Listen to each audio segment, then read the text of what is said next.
What if Germany had won World War II?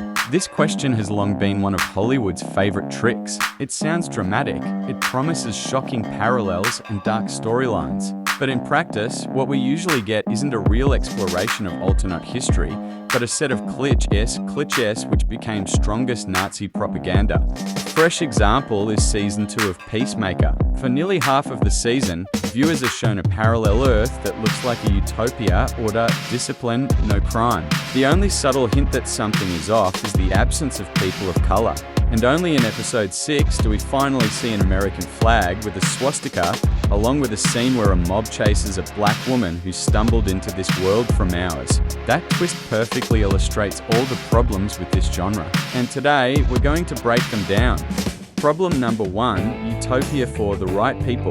The most disturbing part is how long the parallel Earth in Peacemaker is presented as a utopia. For nearly half the season, viewers are shown a world that looks better than ours, no crime, clean streets, peace and quiet. For a white viewer, this world can appear like a dream, and the only oddity is the lack of non-white residents. But until episode 6, this isn't explained or addressed. As a result, a significant portion of the audience perceives this world as appealing. After all, if I'm white, life would be great in such a society.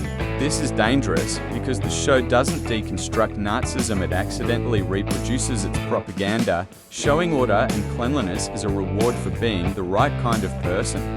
When evil is presented as a utopia for some, the audience never sees the true cost of that order, and the real cost is millions of murdered lives, erased cultures, and peoples denied the right to exist. But as long as that cost is hidden, the image works like an advertisement. Problem number 2, ignoring totalitarianism. The second issue is that in stories like this, Nazism is reduced solely to racism. Yes, persecution of minorities was central, but in reality, no less terrifying was the totalitarianism itself. The Nazi regime stripped people of freedom at every level. You couldn't say what you thought. You couldn't read what you wanted. Any neighbor could turn you in. Bureaucracy controlled even the smallest aspects of life, where you could live, what job you could hold. In Peacemaker, none of this appears. Even when the Nazi world is revealed, we only see symbols and a chase scene.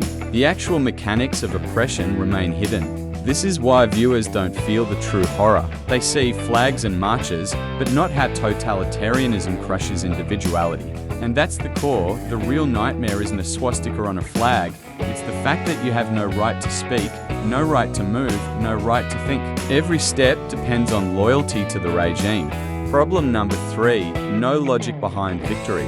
Another flaw is that Germany's victory is usually presented as a given. Peacemaker does this too. There's no explanation of how they actually won.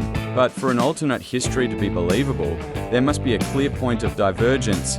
For example, a successful blockade of the Atlantic, early development of the atomic bomb, or a broken alliance between the US and Britain. Without such details, the world doesn't feel like an alternate history, but like an arbitrary fantasy. It loses credibility and depth. Problem number 4, a caricatured world. In many projects, the alternate totalitarian world is portrayed as pure evil, nothing but darkness and terror. But in reality, regimes like this survive not only on fear, but also on temptation. They give loyal citizens benefits, career opportunities, privileges, the illusion of stability. And that's what makes them so dangerous. People accept restrictions in exchange for security. In Peacemaker, same as many other media with such plot, we don't see this dynamic. The world is either a utopia or suddenly a nightmare. There are no nuances, no compromises, no seductions. Without this, Nazism is reduced to a symbol rather than a functioning system.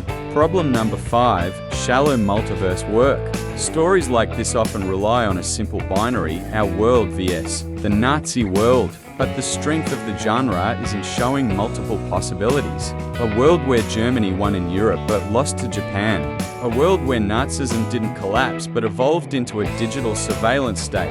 A world where the ideology survived but fractured into competing states. A world where there is no other races anymore and white people start hating each other for new, stupid, or made-up reasons. Such stories limit themselves to just one version, but a spectrum of worlds from soft authoritarianism to total apocalypse would have been far more powerful. Problem number 6, double standards. Hollywood stuck in the 1940s. Nazism is Hollywood's safest villain. No one will argue with you for portraying Nazis as evil. You're automatically on the right side of history. But this convenience comes at a cost. The genre turns into a museum. The enemy of the past becomes the only allowed villain, while real dangers of the present remain in the shadows. The first of those dangers is the so-called Russian world ideology. It justifies conquests, wars, and repression, all under the banner of past greatness, the cult of the leader, and the cult of war. And this isn't just somewhere far away. Russia has poured money into Western universities, cultural centers, and media for decades. It bought itself a place in American consciousness. Russian studies programs often came with subtle apologetics for aggression or a glorified vision of empire. This is not a distant threat, it's an internal one. American students are slowly trained to see Russian imperialism as just an alternative perspective. Second, such danger is Islamism. Hollywood clings to the image of a bearded Arab in the desert with an AK-47, and it pretends this is an axiom in Americans' minds, as if the audience sees all Muslims that way, and therefore any discussion of Islamism would be labeled Islamophobia. This is a convenient excuse, better to avoid the topic entirely. So in movies and shows, Islamism disappears. No analysis, no exploration, just silence. Islam isn't a handful of Arabs somewhere in a desert. It's a global religion of billions. White Muslims of the Caucasus and the Balkans, Asian Muslims from Indonesia to Kazakhstan, Arabs and Persians of the Middle East, African Muslim communities, and crucially, Islam is not Islamism. The vast majority of Muslims reject extremism. Kazakhstan is a clear example. The country is majority Muslim, yet Islamism is seen as alien and barbaric.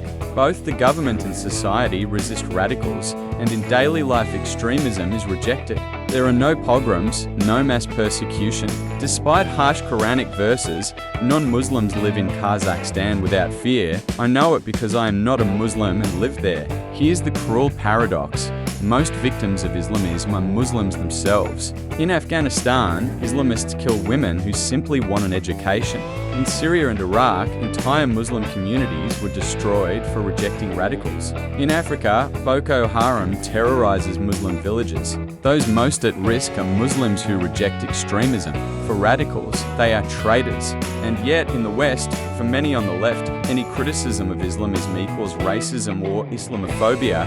This creates a grotesque paradox. By shielding extremists from criticism, Western activists abandon millions of Muslims who hate Islamism themselves. 4. Universities and soft power. And once again, universities play a role. States and groups sympathetic to radical movements pour millions into American education.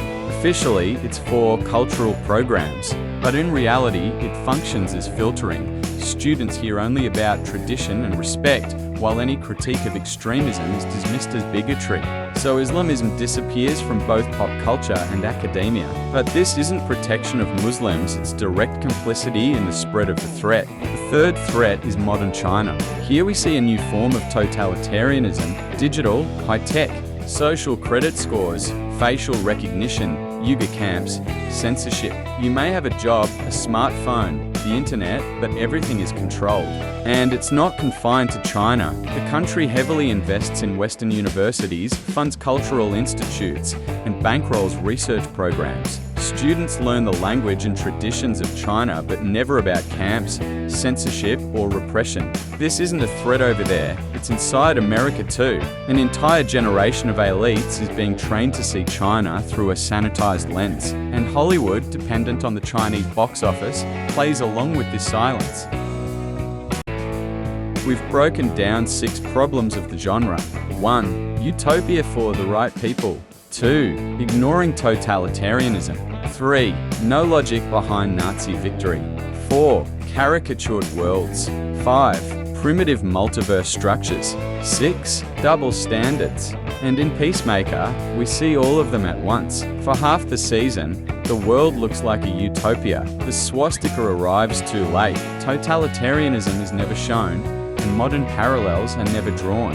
Yet the true strength of alternate history isn't in scaring audiences with dead Nazis, but in exposing the living mechanisms of unfreedom, the Russian world, Islamism, Chinese digital communism. These threats aren't on screen, they're right here, and they even fund education in America. That's why alternate history should be a warning about the present, because if we keep staring only at the past, we risk missing the monsters already living among us. I hope you found something new for yourself in this video. If you did, don't forget to like and subscribe, and see you in the next video.